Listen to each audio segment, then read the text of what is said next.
CET application form 2026 ज्या विद्यार्थ्यांनी form भरलेले होते, अर्थातच पीसीएम साठी असेल, म्हणजे ज्या विद्यार्थ्यांना इंजिनिअरिंग करायचं आहे, ज्या विद्यार्थ्यांना फार्मसी करायचं आहे किंवा ज्या विद्यार्थ्यांचा पीसीबी बायोलॉजी ग्रुप आहे, अशा सर्व विद्यार्थ्यांसाठी एक महत्त्वाची सूचना आहे.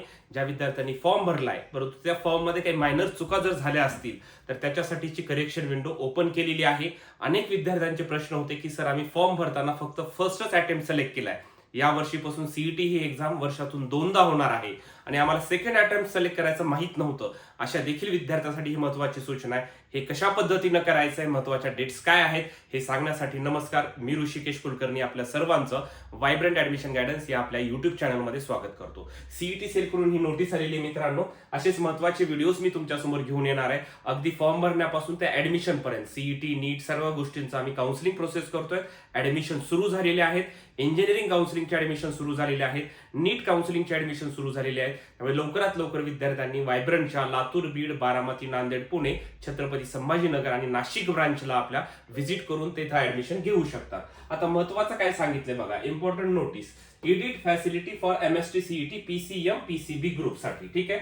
For academic year 26-27 the state common entrance examination cell have received numerous requests from the candidates to correct mistakes made during the CET registration process. म्हणजे फॉर्म भरताना ज्या काही करेक्शन झालेल्या, म्हणजे चुका झालेल्या होतात त्याच्यासाठी करेक्शन विंडो प्रोव्हाइड करा म्हणून अनेक विद्यार्थ्यांनी मेल केलेले आहे.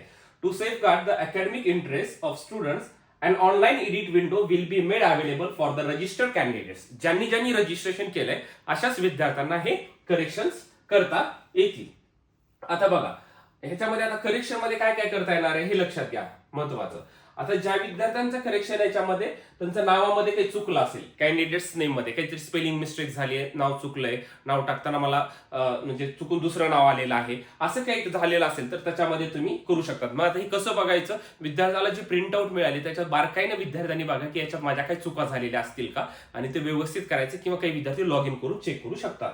दुसरं काय, डेट ऑफ बर्थ. काही विद्यार्थ्यांची चुकून डेट ऑफ बर्थ हे चुकलेले असतं, इयर काही जणांचं चुकलेलं असू शकतं.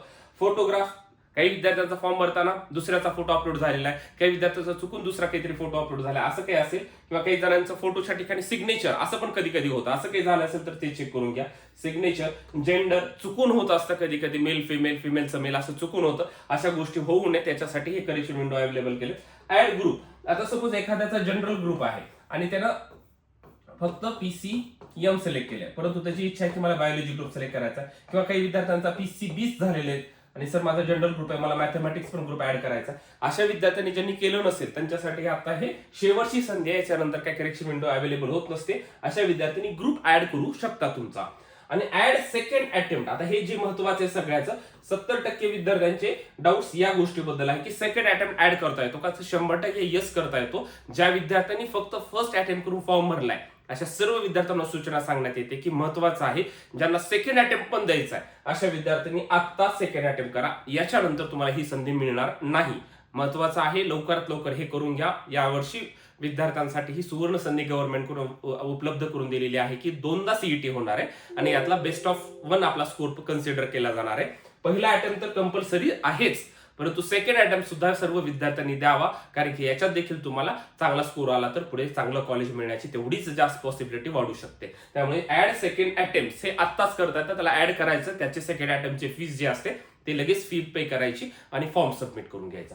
ठीक आहे. त्याच्यामुळे हे 7 प्रकारचे करेक्शन्स तुम्हाला तुमच्या फॉर्म मध्ये करायला भेटतील. आता अजून पुढे काय आहे सर, मग आता याचे महत्वाचे डेट्स कशा पद्धतीने आहेत तर लक्षात घ्या. काय सांगितलं, the edit window will be available from 5 March 2026 ते 7 मार्च 2026. 5, 6, 7 असे 3 दिवस दिलेले आहेत. During this period candidates must log in to their respective accounts to make the corrections. विद्यार्थ्यांनी त्यांचं जे लॉग इन आहे, आम्ही जे फॉर्म भरून दिले, काही विद्यार्थ्यांनी बाहेर भरला असेल, किंवा विद्यार्थ्यांनी घरी भरला असेल, त्यांचा ऍप्लिकेशन नंबर, पासवर्ड टाकून तुम्ही सीईटी सेलच्या वेबसाईटला जायचंय. मी आपल्या ग्रुपमध्ये दिलेला आहे. मी डिस्क्रिप्शन बॉक्समध्ये आपल्या व्हॉट्सअपच्या ग्रुपची लिंक देतो. ज्यांना माहिती नाही किंवा ज्यांना असे महत्त्वाचे अपडेट्स जाणून घ्यायचे असतील त्यांनी व्हॉट्सअप ग्रुपला जॉईन करून घ्या, जेणेकरून तुम्हाला सर्व महत्त्वाचे अपडेट्स मिळतील. आणि किंवा ज्यांचे करेक्शन असेल त्यांनी व्हायब्रंटला कॉन्टॅक्ट करा, आम्ही तुमचे करेक्शन सर्व गोष्टीचे करून देऊ. आणि ह्या महत्त्वाच्या गोष्टी फॉलो करण्यासाठी आजच आपल्या या व्हायब्रंट ऍडमिशन गायडन्स युट्यूब चॅनलला फॉलो करायला विसरायचं नाहीये. Thank you so much.